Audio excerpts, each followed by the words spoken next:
So hi friends, welcome to our channel. Friends, మనకి government of India కింద పనిచేస్తున్నటువంటి ఈ యొక్క ప్రభుత్వ సంస్థలో ఖాళీగా ఉన్నటువంటి పర్మనెంట్ గ్రూప్ బి ఉద్యోగులకి సంబంధించి ఈ యొక్క జాబ్ నోటిఫికేషన్ అనేది రిలీజ్ చేయడం జరిగింది. ఈ యొక్క పోస్ట్‌లకి సెలెక్ట్ అయినటువంటి క్యాండిడేట్స్‌కి మంత్లీ వచ్చేసరికి 50,000 వరకు కూడా శాలరీ అనేది రావడం అయితే జరుగుతుంది. సో ఎటువంటి ఎక్స్‌పీరియన్స్ అంటూ కూడా మనకి ఏమి కూడా ఉండాల్సినటువంటి అవసరం అయితే లేదు గైస్. ఈ విధంగా ఇక నోటిఫికేషన్‌కి సంబంధించి కంప్లీట్ డీటెయిల్స్ అన్నిటిని కూడా ఈ యొక్క వీడియోలో డిస్కస్ అయితే చేద్దాం. సో ఎవరు కూడా స్కిప్ అయితే చేయదు గైస్. ఫస్ట్ టైం మన ఛానల్‌ని విజిట్ చేస్తున్నట్లయితే గనుక సబ్స్క్రైబ్ అయితే చేసుకొని బెల్ ఐకాన్ కూడా యాక్టివేట్ చేసి పెట్టుకోండి. ఇంకా ఎవరైనా వీడియోని లైక్ చేయనట్లయితే గనక డెఫినెట్‌గా వీడియోని లైక్ చేసేటువంటి ప్రయత్నం అయితే చేయండి guys. Okay, let's start the video. First of all ఈ యొక్క పోస్ట్‌లకి సంబంధించి ఇంపార్టెంట్ డేట్స్ విషయానికి వచ్చేట్లయితే గనక ఆల్రెడీ మనకి జూలై 25th నుంచి కూడా అప్లికేషన్ ప్రాసెస్ అనేది స్టార్ట్ కావడం జరిగింది. ఇక లాస్ట్ డేట్ విషయానికి వచ్చేట్లయితే గనక ఆగస్టు 14th వరకు కూడా ఈ యొక్క రిక్రూట్మెంట్‌కి ఆన్‌లైన్‌లో అప్లికేషన్స్ అనేవి సబ్మిట్ అయితే చేసుకోవాల్సి అయితే ఉంటుంది. సో ఇక పోస్ట్‌కి సంబంధించి ఎవరెవరు అప్లై చేసుకోవచ్చు అని చూసుకున్నట్లయితే గనక ఆల్ ఇండియా నేషనల్ సిటిజన్స్ అందరికీ కూడా మనకి ఈక్వల్ ఛాన్స్ అనేవి ఇవ్వడం అయితే జరిగింది. అంటే మీరు ఏ స్టేట్‌కి చెందిన వారైనా సరే ఈ యొక్క జాబ్స్‌కి అప్లై అనేది చేసుకోవచ్చు. సో మీరు ఆంధ్ర అయినా, తెలంగాణ అయినా ఈ విధంగా మీరు ఏ స్టేట్‌కి చెందిన వారైనా సరే ఈ యొక్క జాబ్స్‌కి అప్లై అనేది చేసుకోవచ్చు. సో ఇక పోస్ట్‌లకి అప్లై చేసుకోవడానికి మీకు ఉండాల్సినటువంటి ఏజ్ లిమిట్ విషయానికి వచ్చేట్లయితే గనక సో మీకు మినిమమ్ ఏజ్ అనేది 18 ఇయర్స్ అయితే కంప్లీట్ అయి ఉండాలి. జనరల్ అభ్యర్థులు వచ్చేసరికి 30 ఇయర్స్ వరకు కూడా అప్లై అనేది చేసుకోవచ్చు గైస్. నెక్స్ట్ మనకి క్యాస్ట్ వైస్‌గా కూడా మనకి ఏజ్ రిలాక్సేషన్స్ అనేవి ఉంటాయి కాబట్టి ఓబీసీ క్యాండిడేట్స్‌కి 3 ఇయర్స్, ఎస్సీ, ఎస్టీ క్యాండిడేట్స్‌కి 5 ఇయర్స్ పాటు కూడా మనకి అప్పర్ ఏజ్ రిలాక్సేషన్ అనేది కూడా ఇవ్వడం అనేది జరిగింది. సో పోస్టుల వారీగా వేకెన్సీస్‌కి సంబంధించినటువంటి డీటెయిల్స్ కనుక చూసుకున్నట్లయితే గనక ఈ యొక్క నోటిఫికేషన్ ద్వారా మనకి గ్రూప్ బి క్యాడర్‌లో ఉన్నటువంటి పర్మనెంట్ అసిస్టెంట్ అనేటువంటి ఈ యొక్క ఉద్యోగాలను అయితే రిక్రూట్మెంట్ అనేది చేయడం జరుగుతుంది. సో ఈ యొక్క పోస్ట్‌కి సెలెక్ట్ అయినటువంటి క్యాండిడేట్స్‌కి సెంట్రల్ గవర్నమెంట్ లెవెల్ 6 ప్రకారం బేసిక్ పేనే మీకు 35,000 రూపీస్ అనేది పే చేయడం జరుగుతుంది. ఈ యొక్క బేసిక్ పేతో పాటు చాలా రకాల సెంట్రల్ గవర్నమెంట్‌కి సంబంధించి అలవెన్సెస్ అనేవి కూడా మనకి పే చేయడం జరుగుతుంది కాబట్టి ఈ విధంగా అన్ని అలవెన్సెస్ కలుపుకుంటే దాదాపుగా మనకి 50,000కి పైగానే మనకి శాలరీ అనేది రావడం అయితే జరుగుతుంది. సో టోటల్‌గా మనకి 4 నంబర్ ఆఫ్ వేకెన్సీస్‌ని అయితే రిక్రూట్మెంట్ అనేది చేయడం జరుగుతుంది గైస్. ఈ యొక్క వేకెన్సీ అన్నీ కూడా మనకి ఓపెన్ కేటగిరీలో కేటాయించారు కాబట్టి సో మరి ఏ క్యాస్ట్‌కి చెందిన వారైనా సరే ఈ యొక్క జాబ్స్‌కి అప్లై అనేది చేసుకోవచ్చు.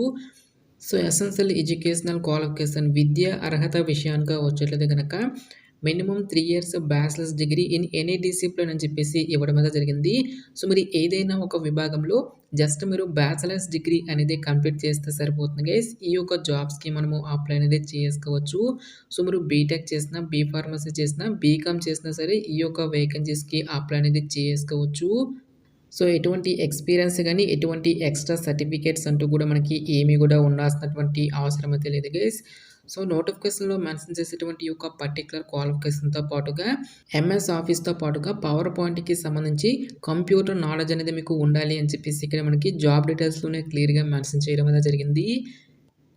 సో ఇక పోస్ట్‌లకి సంబంధించి సెలక్షన్ ప్రాసెస్ అనేది ఏ విధంగా ఉంటుంది అని చూసుకున్నట్లయితే గనక కేవలం మనకి ఒకే ఒక రిటన్ ఎగ్జామినేషన్ ద్వారా ఈ యొక్క వేకెన్సీస్‌కి సంబంధించి ఎంపిక అనేది చేయడం జరుగుతుంది.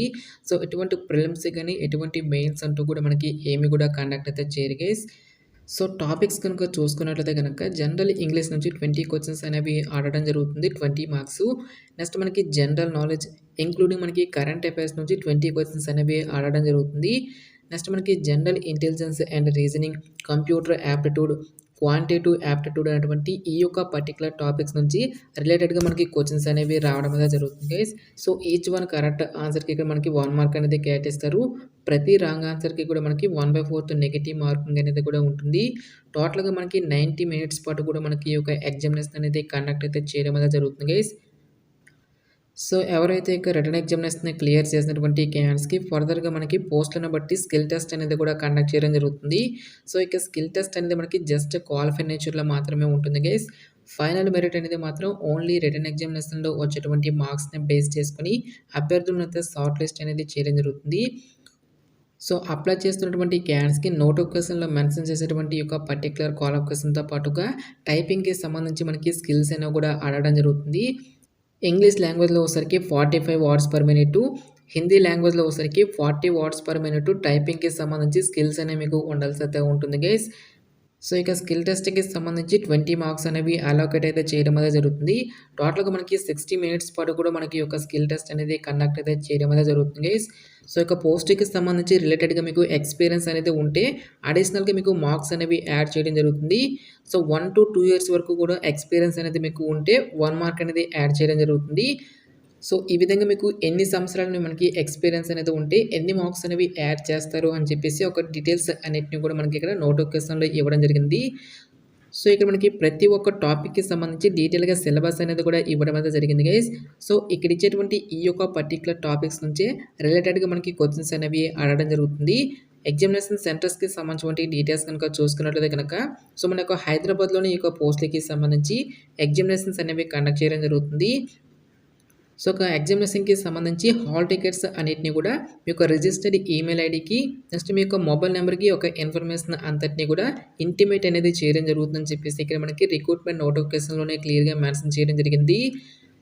సో, ఇక జాబ్ నోటిఫికేషన్ అనేది మనకి ఎక్కడి నుంచి వచ్చింది అని చూసుకున్నట్లయితే గనక, సో, ఐసీఎంఆర్ కింద పనిచేస్తున్నటువంటి నేషనల్ ఇన్‌స్టిట్యూట్ ఆఫ్ న్యూట్రిషన్ అనేటువంటి ఈ యొక్క కేంద్ర ప్రభుత్వ రంగ సంస్థ నుంచి అఫీషియల్‌గా రిలీజ్ అయినటువంటి యొక్క పర్మనెంట్ అసిస్టెంట్ ఉద్యోగాలకి సంబంధించినటువంటి job notification details, interest eligible candidates డెఫినిట్‌గా ఈ యొక్క రిక్రూట్‌మెంట్‌కి అప్లై అనేది చేసుకోండి.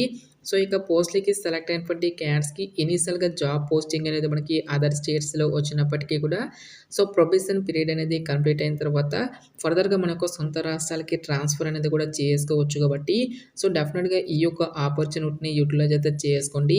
నెక్స్ట్ ఈ యొక్క నోటిఫికేషన్‌కి సంబంధించినటువంటి లింక్స్ అన్నిటిని కూడా వీడియో డిస్క్రిప్షన్‌లోను, కామెంట్ సెక్షన్‌లో అయితే ప్రొవైడ్ అయితే చేస్తాను గైస్. ఇంకా ఇక నోటిఫికేషన్‌కి సంబంధించి మీకు ఎటువంటి డౌట్స్ వచ్చినా సరే నాకు కామెంట్ సెక్షన్‌లో కామెంట్ అయితే చేయండి. ఇటువంటి మరిన్ని జాబ్ అప్డేట్స్ కోసం మన ఛానల్‌ని సబ్స్క్రైబ్ చేసుకొని బెల్ ఐకాన్ కూడా యాక్టివేట్ చేసి పెట్టుకోండి. సో, ఇది ఫ్రెండ్స్ ఇవాల్టి వీడియో. రేపు మరొక మంచి జాబ్ అప్డేట్‌తో మళ్ళీ మీ ముందుకు రావడం జరుగుతుంది. Thanks for watching this video.